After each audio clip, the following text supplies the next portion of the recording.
Olá, seja muito bem-vindo ao nosso canal. Antes de começarmos, não se esqueça de deixar o seu joinha, se inscrever no canal e ativar as notificações para não perder nenhum conteúdo. Agora, vamos começar. No apagar das luzes do ano de 1980, os Estados Unidos viviam os sobressaltos da Guerra Fria, testes sigilosos de aeronaves e uma sociedade fascinada e inquieta com relatos de objetos voadores não identificados. O sul do Texas, com suas extensas áreas de pinheiros, estradas pouco movimentadas e proximidade de bases aéreas e instalações industriais, era um cenário onde o mistério podia surgir da escuridão e se confundir com manobras militares. É nesse pano de fundo que emerge o caso Cash Landrum, um episódio que uniu testemunhos pungentes, sintomas físicos graves, relatos de helicópteros militares e um silêncio oficial que, até hoje, alimenta a controvérsia. Na noite de 29 de dezembro de 1980, Betty Cash, Vicky Landrum e o pequeno Colby atravessavam uma estrada estreita cercada por mata densa, a caminho de casa, quando avistaram, mais à frente, um brilho intenso dominando a escuridão. À medida que se aproximavam, o clarão se revelou como um objeto de formato descrito entre losango e favo, emitindo luz amarelada e avermelhada, com algo semelhante a chamas ou um jato pulsante na parte inferior. O calor tornou-se quase insuportável, a ponto de, segundo elas, a lataria do carro e superfícies metálicas ficarem difíceis de tocar. O ar cheirava a algo químico, metálico, e o som era grave e irregular, como se a máquina lutasse para se manter estável. Por alguns minutos, as testemunhas permaneceram atônitas, divididas entre o pavor e a necessidade de sair dali. Quando finalmente o objeto ganhou altura de modo vacilante, uma nova camada do enigma apareceu no céu, o vade-mecum de uma presença terrestre, dezenas de helicópteros surgindo do horizonte, convergindo para a área. Os helicópteros tinham a silhueta pesada e os dois rotores paralelos característica das aeronaves de transporte conhecidas como Chinook, equipamentos comuns no Exército e na Guarda Nacional. Muitas unidades, talvez mais de 2 dezenas, voavam em formação ampla, circundando e acompanhando o objeto luminoso, como se o estivessem escoltando ou perseguindo. O som coletivo das pás rompendo a noite reforçou nas testemunhas a sensação de que, seja o que fosse aquilo, havia interesse militar imediato. O objeto então se afastou, com movimentos irregulares, enquanto os helicópteros mantinham o cerco. O carro retomou a estrada, deixando para trás o brilho e o estrondo. Nas horas e dias seguintes, o episódio deixou marcas no corpo e na rotina das testemunhas. Betty apresentou vermelhidão intensa na pele, bolhas, queda de cabelo, náusea, diarreia e fraqueza. Vicky e o menino tiveram sintomas mais leves, mas também notáveis. Buscaram atendimento médico e relataram sua história às autoridades locais.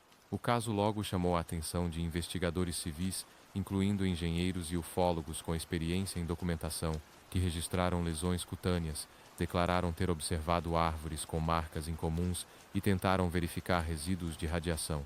Embora os sintomas fossem compatíveis com uma síndrome provocada por exposição à energia ionizante ou a uma fonte térmica de alta intensidade, medições posteriores não encontraram níveis anômalos de radiação ambiental. Havia sinais, mas não havia a arma do crime.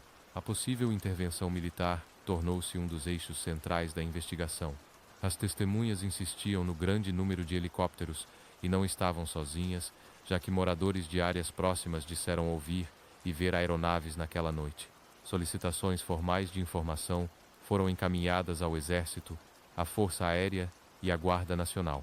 A resposta institucional foi de desconhecimento, ausência de registros de operações compatíveis e negativa de que qualquer aeronave oficial estivesse envolvida em um evento daquela magnitude. Não apareceram planos de voo, relatórios de treinamento ou ordens que explicassem um deslocamento tão grande de helicópteros na região. Investigadores independentes percorreram bases no Texas e em estados vizinhos, colheram depoimentos e cruzaram agendas de unidades que operavam aeronaves de duplo rotor. Nada conclusivo emergiu. Era como se o céu daquela noite estivesse cheio e, ao mesmo tempo, vazio de memória oficial. A arena judicial ampliou o alcance do caso. As vítimas buscaram indenização do governo federal, argumentando que sofreram lesões graves em decorrência de uma operação militar ou de um experimento não reconhecido. O processo, que se estendeu por anos, reuniu prontuários médicos, entrevistas, fotografias das queimaduras e testemunhos sob juramento.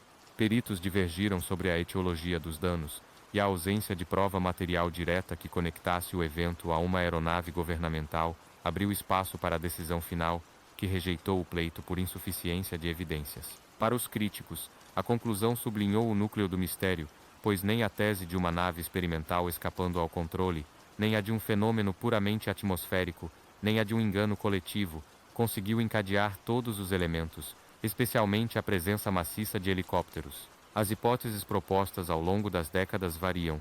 Fala-se de aeronave secreta com propulsão exótica, de reentrada mal interpretada de detrito espacial, de treinamento militar com uso de sinalizadores que alterariam a percepção do cenário, de uma combinação fortuita de fenômenos naturais e erro humano, ou mesmo de causas médicas prévias que poderiam explicar parte dos sintomas, infladas pelo trauma.